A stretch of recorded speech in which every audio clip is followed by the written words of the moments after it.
Are we in it? Like, we're in it, right? Oh, okay. Well, sweet. Is that my hero camera over there? There's one over here. All right. Yeah. Welcome to FrameOne. I'm Drysen. Today I'm sitting down with Jay Allen of Secret Powers. I am really excited about this. I'm going to dub you the meme lord, one of the real OGs. That's a high calling. It is, but I think it's fitting. You do a couple things. First off, you own Secret Powers in Texas. I do. What do you guys specialize in for your core business? So we are a creative production studio. Our niche is video game marketing. So we make videos for video game marketing, trailers, trade show videos. Perfect. And then to throw it back to the good old days, so to speak, your first company, Slack Circus, had a little call to fame. You want to talk about that a little bit?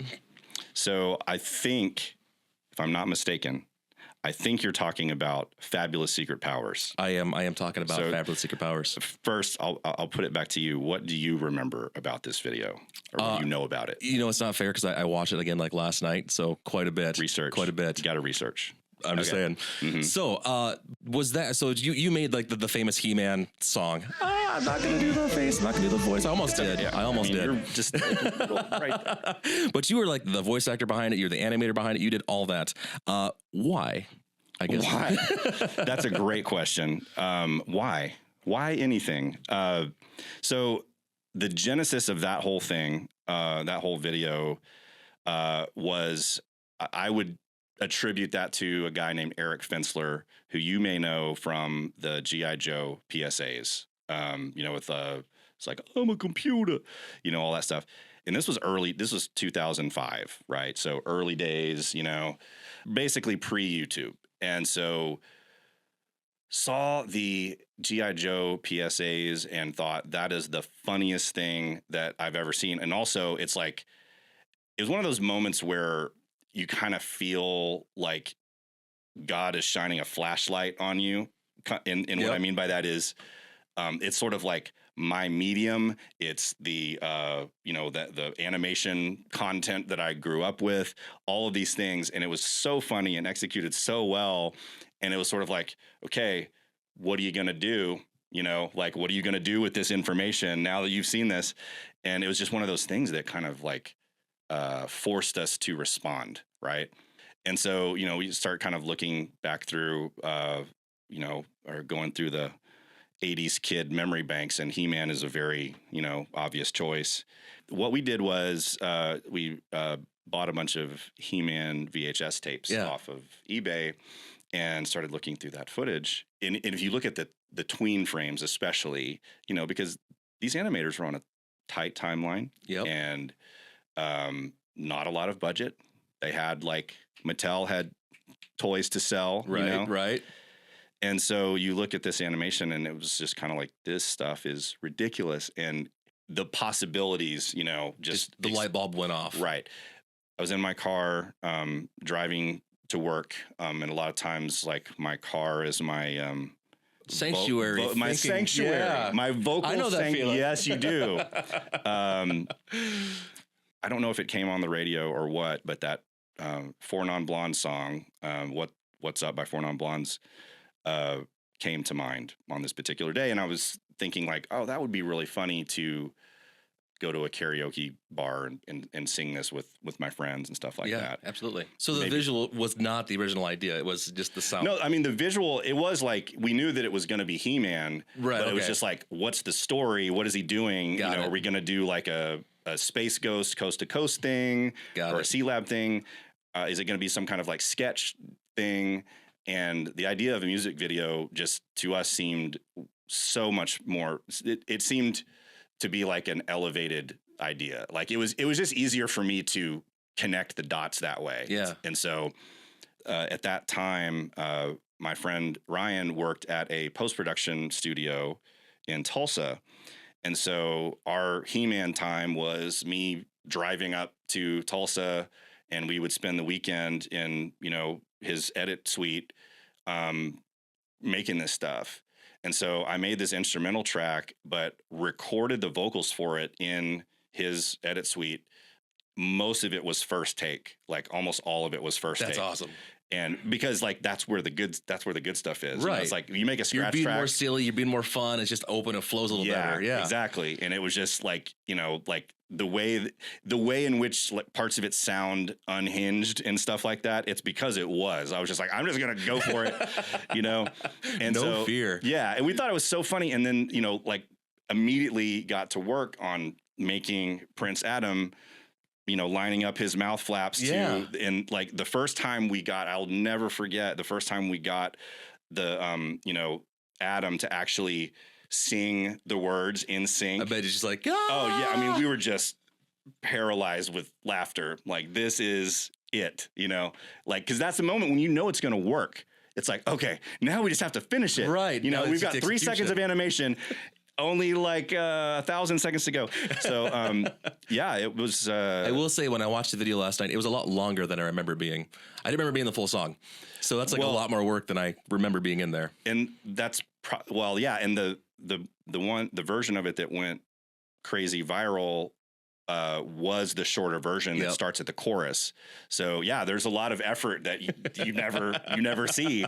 It's like this slow roll intro, you know. Oh, I love it. I love it.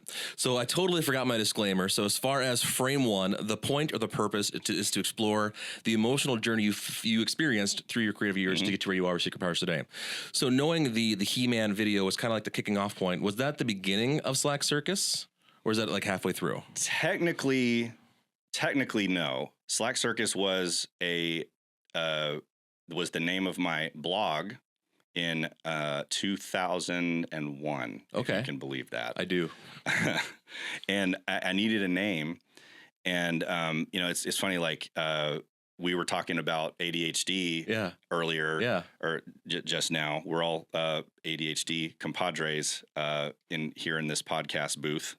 And shout out to you, Nick. Nick, my man. So the name Slack Circus, I now understand, was me trying to make sense of the way that my brain works. Okay. And what I mean by that is feeling very lazy, but also lots of activity, like circus going on in here. I had this character that I invented in college called Circus Head, and like all of my college projects were called under the name Circus Head Productions. And Circus Head was like, that's how I feel. I feel like there's a lot going on up here, and I'm paralyzed, and I don't have the wherewithal to do any of it. Yeah, right, 100%. And so that's where the name Slack Circus came from. I was working in Silicon Valley at the time when I had, you know, this blog, and it seemed like a good name. It's like it was a name that helped me to understand the way that I felt, and it also was kind of a name that I was sort of giving to the whole scene there. Yeah, you know, because it was like, this was like Silicon Valley, the series, you know, early days Silicon Valley, though, like, you know, late 90s, early 2000s. And so it was just like lots of people running around trying to make lots of money, and only about maybe half of the people knew what they were doing. So it was sort of like this frenzy of activity, but, you know, a lot of times people were like playing foosball and riding scooters around. So that's the Slack. So it just kind of came together that way. So I'm curious. So this is going to be kind of a fun ADHD dive, I think. Personally, I now know that my ADHD is a big driving factor of my all or nothing mentality. Either I have to go 200% to the wall. Wait a minute. Or what's the name of your company? Hyperfocus. Yeah, interesting. Imagine that, right? It was not unintentional. We'll put it that way.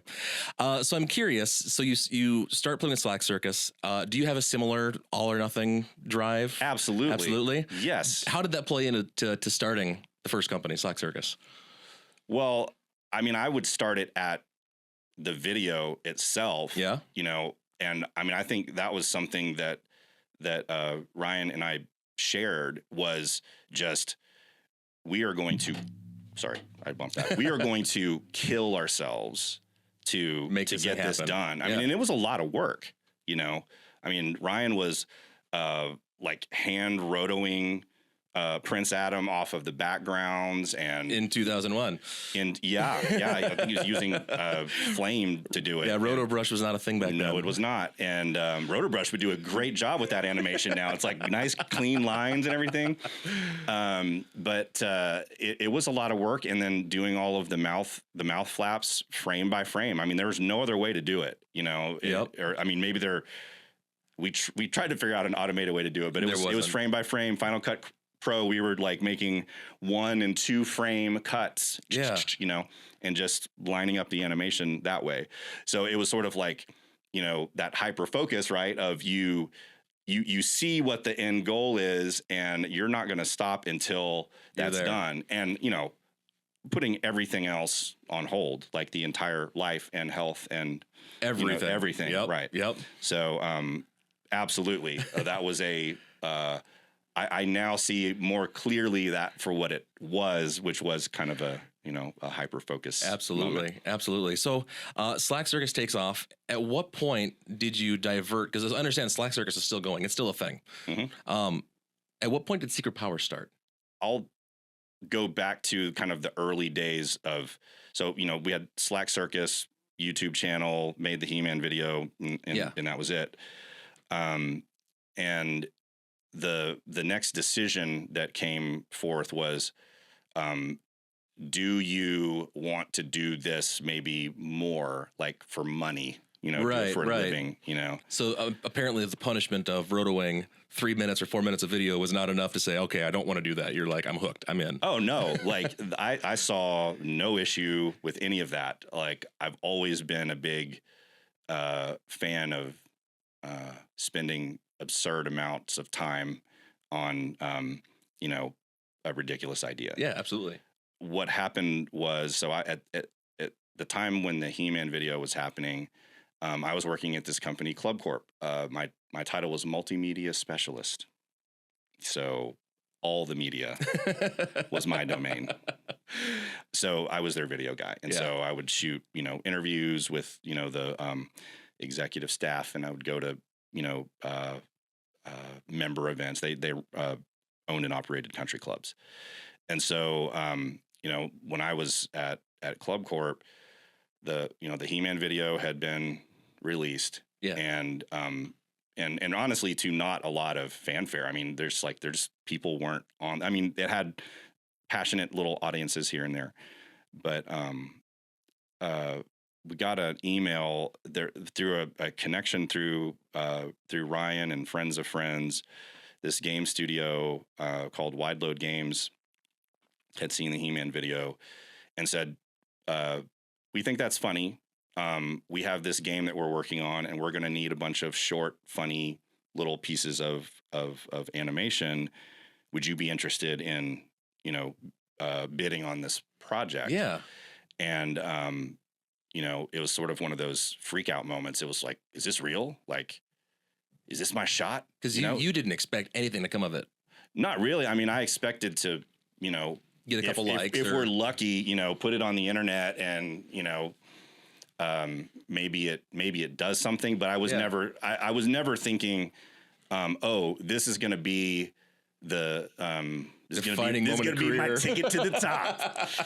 No, it was not that at all. I mean, it was kind of like, get this call and you have this freak out moment, and it's sort of like, wait a minute, is this what Eminem was talking about? Like, is this Mom Spaghetti? Is this Mom Spaghetti? Is this the moment? You know, and we put everything we had into that proposal, and you know, I used every bit of RFP knowledge that I had from, you know, like at Club Corp, receiving RFPs from other like marketing agencies. Kind of get that inside peek behind the curtain. No, I mean, don't misunderstand.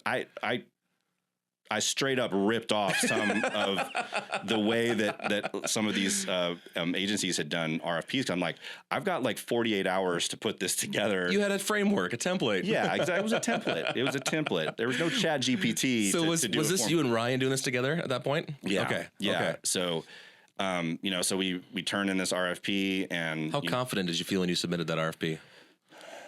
I felt pretty confident. Like, we definitely over delivered. Yeah.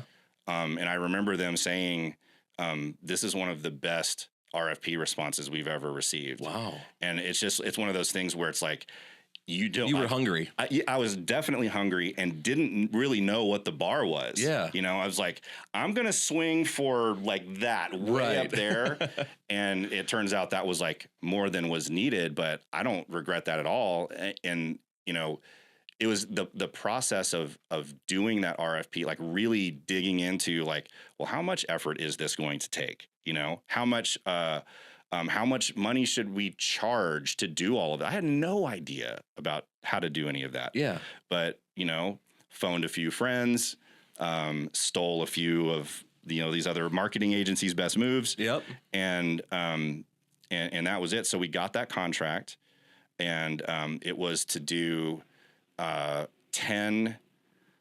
No, it was a lot. I don't remember all of the numbers. It was 10 or 20. It was some number of these little fake commercials, like animated commercials featuring anthropomorphic animals. Okay. So it was like, imagine a CNN run by animals. That was sort of their story world. Got it. Yep. And so we did all these fake commercials starring these different animal characters. And so didn't exactly know how to do what needed to be done. But we're going to figure it out along the way. Yes. Okay. And so it was another one of those like kind of free fall moments. It's like, okay, we won the bid. We got it. Like we got the job. Now what? How are we going to do this? Right. And so what was your first move to bring that together then? Was it like finding additional people for labor, for help? Was it just we're going to dive in and do it? Because this is like the birth of Secret Powers here. Yeah, it is. And so Ryan knew After Effects very well, and was and is an excellent editor. And you know, like I felt like all I was bringing to the table was like some low level animation knowledge and some songwriting ability and some like maybe some comedy. But that idea is critical though. Like doesn't matter how good you are technically if the idea is not there. And so like in writing the commercials and figuring out something, like we had to figure out how are we going to execute this. Yeah. And so our first pass of this, maybe we can put I'll give you some of this animation you can use as B-roll. I would love that. I'd love that. If you're interested in that. Yes, please. This is it's still on Slack Circus, I think. And anyway, we'll find it. So what we ended up doing was, we did an animation test because we wanted to show them a proof of concept that this style could work, right? Yeah. And so we took one of their characters and we basically just like chopped the character into pieces and puppeted the thing. Yeah. And we did an animation test to a Muhammad Ali speech where he's like talking trash after Matt. He's like talking about like Sonny Liston or somebody like that. He's like, I told you I was the greatest of all time. You did, you know, all this stuff. And so we had this, what was the main, we did this character. Oh, it was a hippo. Hippo. Okay. Yeah, it was a hippo. And so he was just talking trash with Muhammad Ali's voice. So we did this in After Effects. And the first thing we learned, at least After Effects at this time, it was kind of like, this was kind of a pain. I guess that's like CS3? Somewhere around there. I don't even think they were calling it CS yet, man. I want to say it was like After Effects 8 or something like that. Got it. But they had, so it's like, all right, we got this, whatever it was, 8-second, 10-second animation test done. If they like it, then it's another stage of like, okay, yeah. How do we do it? And this was like pre-Duick and all of that. Like Duick would be a great way to do it probably now, but anyway, so what we ended up doing was, I know we're kind of getting in the animation weeds here. That's fine. That's fine. But necessity is the mother of invention, right? And so what we ended up doing was my friend Nathan is an excellent animator or illustrator. Yeah. He's also a good animator, but he's a very good illustrator. And so my friend Nathan came on board to do all of the illustration work, like all of this character work. And so he gave us vectors of all of that. And then I taught myself how to use Anime Studio Pro. And it was actually a very ideal tool for this particular thing where you're taking 2D art, like vector art of characters, and it had like an IK system in it, and it actually did a great job of morphing the art. Yeah. And you could do like a switch group for your mouth flaps and blinks and all that stuff. Yeah.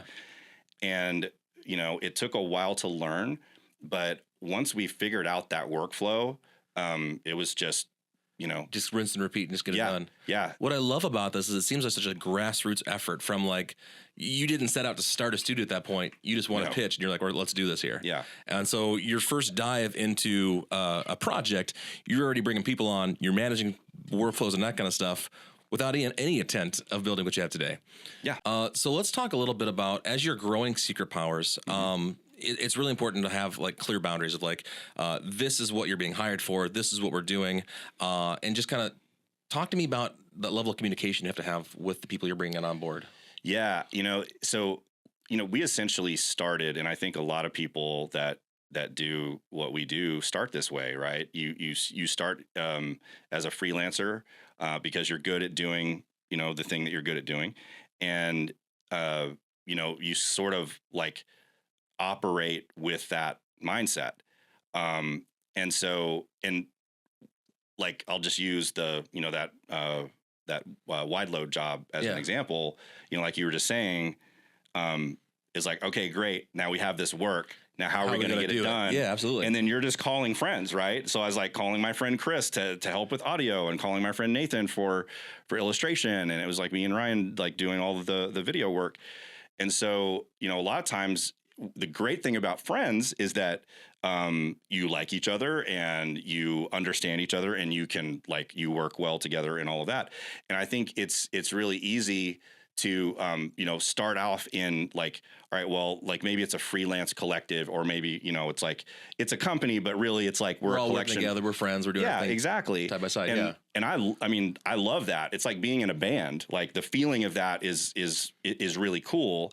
And then, but as things start to grow, you start to see like the importance, to what you were saying, the importance of communication and boundaries. Precisely. Yeah. Setting, expectations like, okay, well, like, what's your job? What's my job? Like, when we get paid for stuff, like, what do you get paid? What do I get paid? So let me ask you a question then. As far as, because the point of FrameOne is to help inspire the next generation of either freelancers or studio owners. Mm-hmm.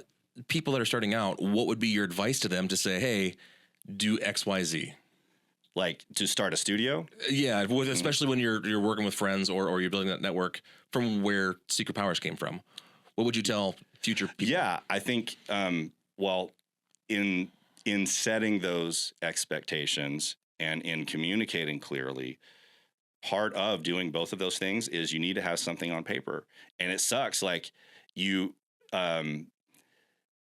it's like, oh, this is me and my buddy. We're doing stuff.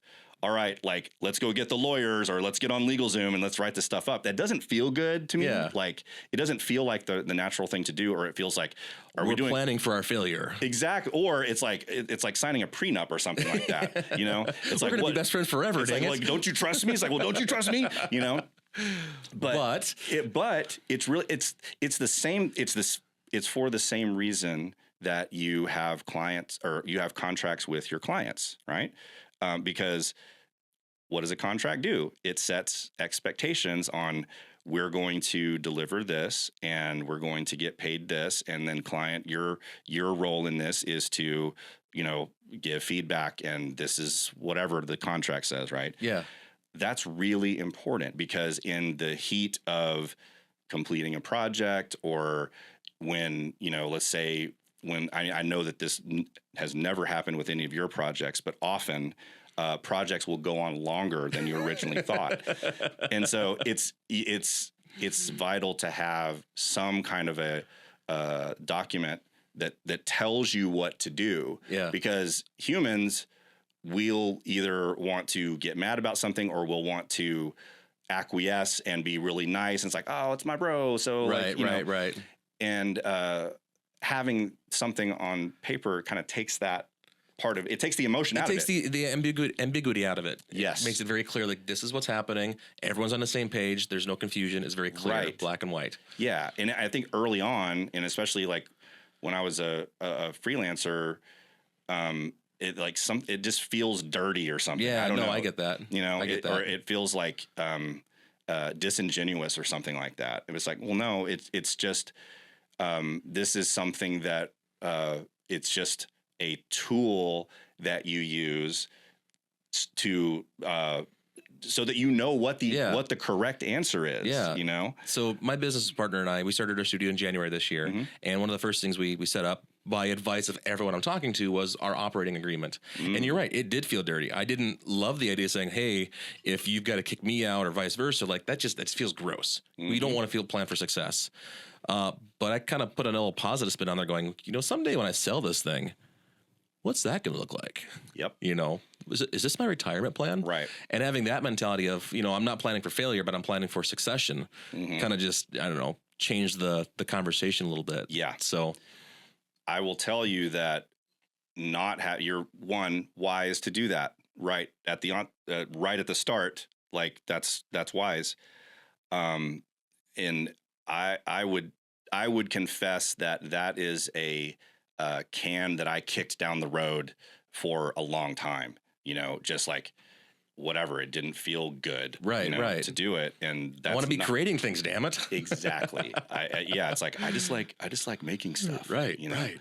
And, I think that having passion for what you're doing is a good thing. Like use that, harness that. But if you are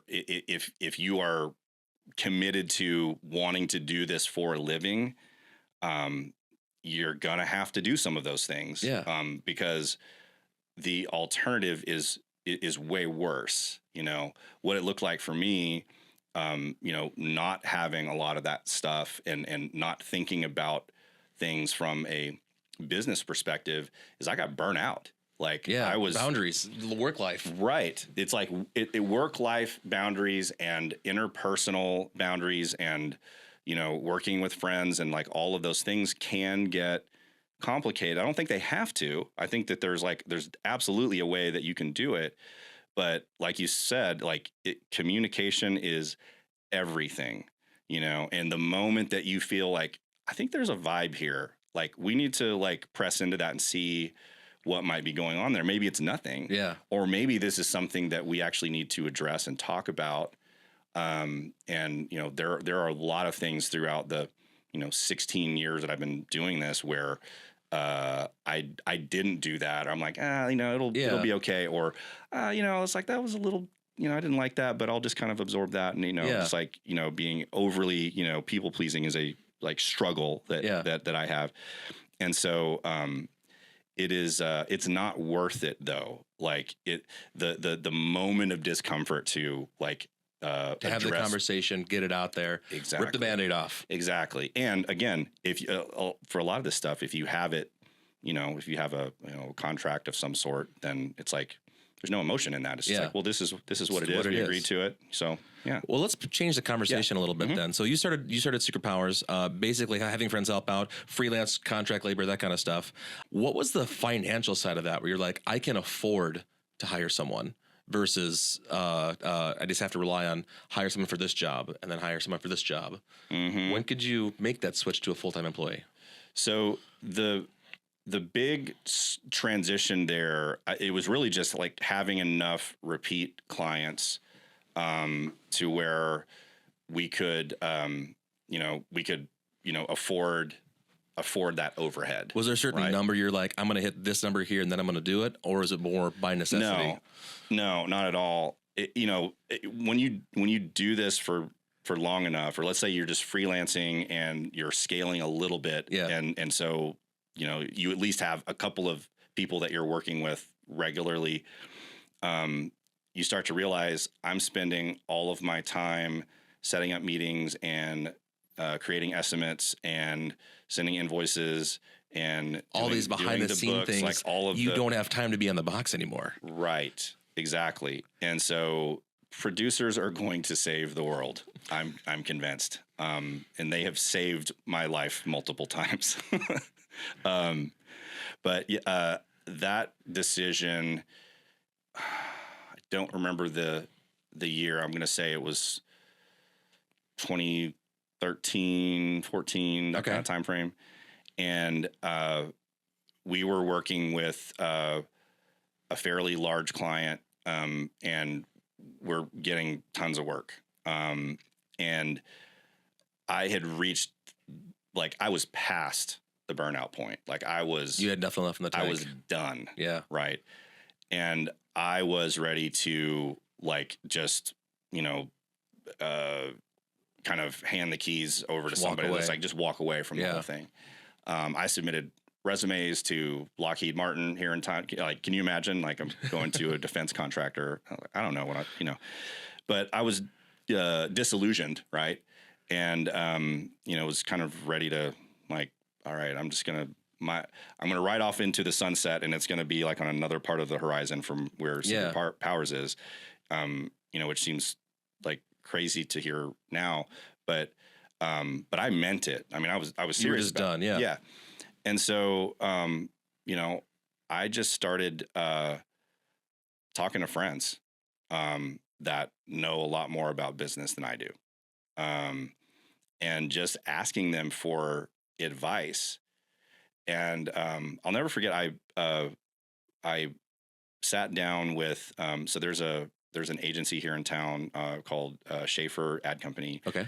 And their founder is Ken Schaefer.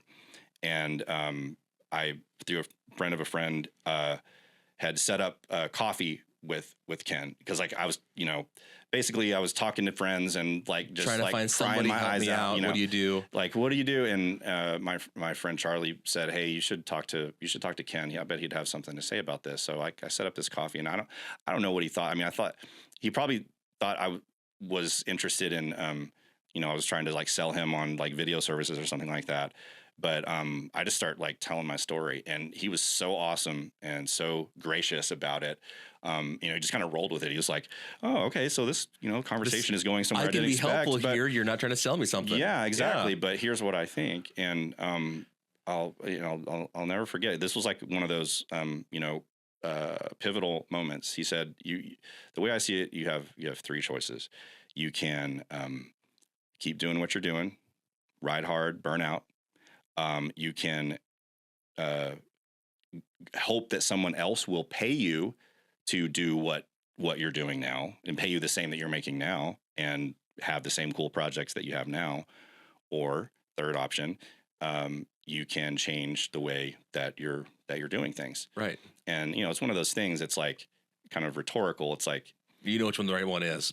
You're meant to. I mean, and for some people, option two, it could be, maybe going someplace else is. I mean, that was the question I had going to Camp Mograph this year was, do I start a studio? Do I keep freelancing, or find someone else that I can work for instead? Yeah. So I get it. It's a hard question. It's a very difficult question, because it gets at the core of what you're wired for. Yeah. Because, like, not everybody is wired to run a business, and that's okay. You have to let go of the vine, to hand off the responsibilities of the people. I do think it takes a lot of self-exploration to know what that right answer is for you. Yeah. And I Absolutely. don't think it's not the same for everybody. It's not. And there's not a wrong answer, but it also, it is very easy to answer the question incorrectly, or to have not done the self-exploration and just put an answer out there and just say, well, like, or I'm just going to do this. And I mean, like, I think for the longest time, was unwilling or scared or what, to just, like, go pro with Secret Powers. I feel like a lot of entrepreneurs are that way, where they have to hang on to everything. They can't let go of anything, because this is your baby. You built this from scratch. And to say, hey, for you to even just send an invoice, that's What if you get it wrong? What something goes like that? That's hard. Mm-hmm. That's hard to do. But I think you touched on a really interesting point that I want to kind of follow up here is finding a mentor or someone you can actually ask advice on.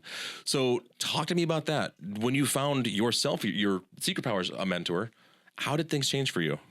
So, and I don't even know that it was one mentor. Like that conversation with Ken was one conversation. Right. It was more of like a cloud of mentors, Right. Where I was talking to some friends about financial stuff, and talking to some friends about business stuff. But one of the things that I did do is I got involved with an entrepreneurial organization, or it's called EO, and there's a chapter that met here in Fort Worth, and so you get into a group, and they purposely pair you with other business owners that are in different industries from you. So we had an accountant, we had a real estate entrepreneur, we had like all these different construction, everything. And so once a month we would meet, and it would be things like, all right, we're setting quarterly goals. How are you doing with those? So there was an accountability piece. Yep. And then there was also let's just share what's going on. Like, what are you struggling with? And I realized that this is one of the vital things that I was missing was just community, community of people that are in the same boat as me. Because like when you are, running when you're running a business, and even if you like fell into it ass backwards like I did, you are like, it can be very isolating. You can feel like you're on an island, right? Yeah, 100%. And so those conversations that you have with those other people, it's like there's so much freedom in hearing, oh man, like I have no idea what I'm doing either, or like, yes, I was faced with this too, and I was really scared, and here's what happened. So, don't give up. Just like, do what you think you're supposed to do with the information that you have, and move forward. And so I think just inviting other people in was the real turning point in all of this, like sharing, like, this is what is actually going on with me. What would you do in this case? Or has this ever happened to you? Right. So got involved in EO. That was awesome. Like it was like transformative for sure. Yeah. And so like, that's what I mean by a cloud of mentors. I mean, it was just have all these different touch points. Yeah. And so it was like anybody, I could call, any of these people, or, send them an email or whatever, and say, here's what I'm dealing with. What do you think? I think what I love about that is I'm noticing this common trend across all these interviews that everyone that starts their studio, I mean, when they first start off, they're confident, but they don't know what they're doing. They're figuring it out as they go. And yes, there's like different formulas or strategies or like org charts or how things can flow. You can put a blueprint together, but at the end of the day, you're just like, all right, I don't know how to do this. We're going to figure it out on the fly and just learn as we're going. Yeah. What I love about this is it just seems like the people that are, like Secret Powers, Cream, all like these top studios that I'm talking to, you figured it out. Like as you're going, there's not a roadmap that you just were inherently born with. And I think that's super cool. Yeah. It's, I think maybe if you go to business school, there's kind of a roadmap, but I don't even know if that. We're animators. Yeah, exactly. It's like, why would I go to business school? That's crazy. So I do want to ask you a little bit about branding and marketing and finding your niche. Yeah. Because, being that you make advertising for video games is a very specific niche. You're not doing like investment banking and tech and everything else where it's just there's so much overflow. How has finding just that space where you're working in transformed Secret Powers? Well, I think having that kind of focus, it does a lot of things. One, it gives you some clear guidance on what's a yes and what's a no. Yeah. Like what are we here for? It gives purpose to the way that you operate, and I think that it also gives you an opportunity to build some efficiencies in your just, standard operating procedure, right? Just like how you go about the business of, getting things done. and billing for them and having employees and having insurance and stuff like that. If you're everything to everybody, you're going to get burned out, one, and two, you're going to become there's a temptation to become kind of like a dumping ground for all of your clients' problems. Yep. Right. No, I get that. So I'm curious, being that you found your focus, your niche, has there ever been a moment where being so specialized has been a hindrance or has caused problems? Yeah. I mean, so we talk about this fairly often, actually, in that certain industries or certain verticals are very cyclical, right? And so that can lead to certain seasons becoming completely insane, when all of your clients are sort of orbiting around the same touch points. Like, in the case of video games, it's either, trade shows or, kind of the season for big releases and that kind of thing. Yeah. I think that's part of it. And then too, like, I do think it's good to diversify where it makes sense to do so. And what I mean by that is, like, so video games is probably 80% of what we do. The other 20% is broadcast packages and graphics packages and stuff like that.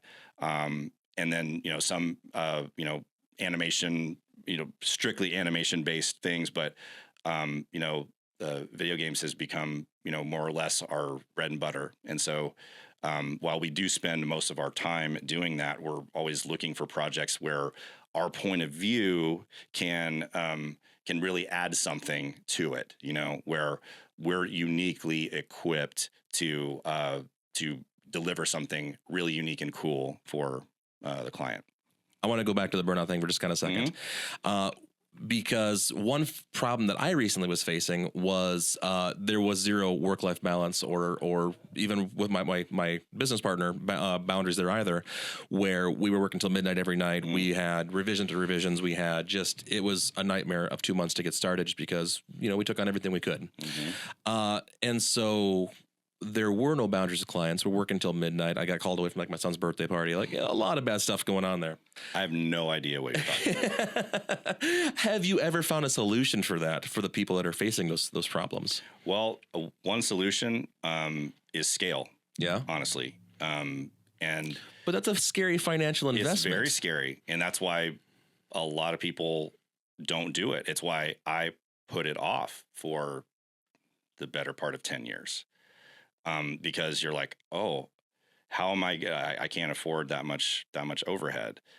But I'll have to, so I know, Joel Pilger. And, and so, he had a good way of putting this, like, the scariness of salaried employees. Like, it's like, oh, it's this huge investment, but it's sort of like when you look at, all right, if I had somebody who was permalance and you brought them on, I guarantee there are many studios that would say, yeah, we have certain kind of repeat freelancers or permalancers that we work with quite a lot on a monthly basis, sometimes for the better part of 6 months, maybe. And so it's sort of like, guess what? You're already like, you're paying a salary, like you can't afford it. I think it's scary though, because, when you're, in a project-based business, well, you're bringing those freelancers on to that one project. Right. So you've got this project and that has a budget and that's how you're affording to pay that person. And so then you think, like, well, what about all those other times? Like, what about the times? There's a bigger conversation about even just tracking your leads and your inquiries then that helps project and forecast. Is that kind of a thing? Well, like sales. Yeah, of course. Like sales is a big part of that. It's like, okay, like breaking that feast or famine cycle where it's like you're busy slammed doing this one project and then you can't think about anything else. And therefore you can't sell. You can't do the marketing, can't do the selling. You can't line up the next thing. And it's like, there's so many factors. It's like, there's no way to make it sound simple. Like I wish that there was, but, it's a chicken and egg problem basically. It is, but it's like, I remember this was one of the things that Joel had said in that workshop, though, about this exact problem, is that you can't, like, let's say, my primary responsibility these days is sales, or at least it should be most of the time. Yeah. And so, it wouldn't even be possible for me to spend time doing that if I didn't have, operations, a team, finance, right? Like the operations is handled and the billing is handled, and the work is getting done, and all of that. Like that's the. I don't know how you do that without a team of people. It's very difficult. I mean, I think you can, but it's sort of like, if you're a freelancer, or if you're, let's say, like, I want to be a company of 2 forever. I think that's fine, but you really have to put some rails on that, Start outsourcing finance to other freelancers, or your bookkeeper, or those kind of things. Or just like, you can't do it all. You can't do it all. Or you're just, you're saying no to the right projects, and you are charging correctly for the projects that you do take on. Yeah. I mean, that's really the only way to do it. But for me, I think that gets really stressful really quickly.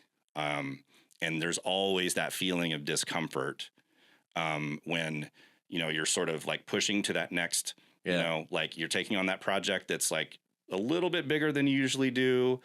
It's a little more uncomfortable, and you start to feel that tension of like being under-resourced, say, or, like feeling like, I feel like I'm back in that, like, spinning all of the plates kind of mode again. Yeah. And so that can be an indication, all right, it might be time to scale a little bit, which, again, it's scary every single time, but it's less scary. Like, it's significantly less scary once. I mean, I've never laid anybody off for financial reasons. Like, the one thing that I was always, the most worried about, afraid of, has never been an issue. Has never happened. And so, leap of faith. Yeah, well, exactly. And the thing that you never account for is, like, having that person on staff. They're part of the mission now. Like, that's what you're doing with the downtime. I imagine that goes back into finding your company's core values, core focus, core everything else, to make sure that you're hiring people to help push the ship forward. Oh, yes. You have to, because, like, those are the people that you want on your team, right? Yeah. There's the people that can, help you advance whatever your purpose is. Awesome. Well, Jay, that is our time. But thank you so much for being on today. It is good to see you. The best, man. My ADHD friend, Cat Mograph, all the fun stuff. Yeah. And your anniversary is on my birthday. Oh, I forgot about that. Yeah. We're like bonded in animation. Mm-hmm. Bonded in animation forever. Awesome. Well, thank you so much for being on the show. I appreciate it. Thank you, Drysen. Appreciate it, man.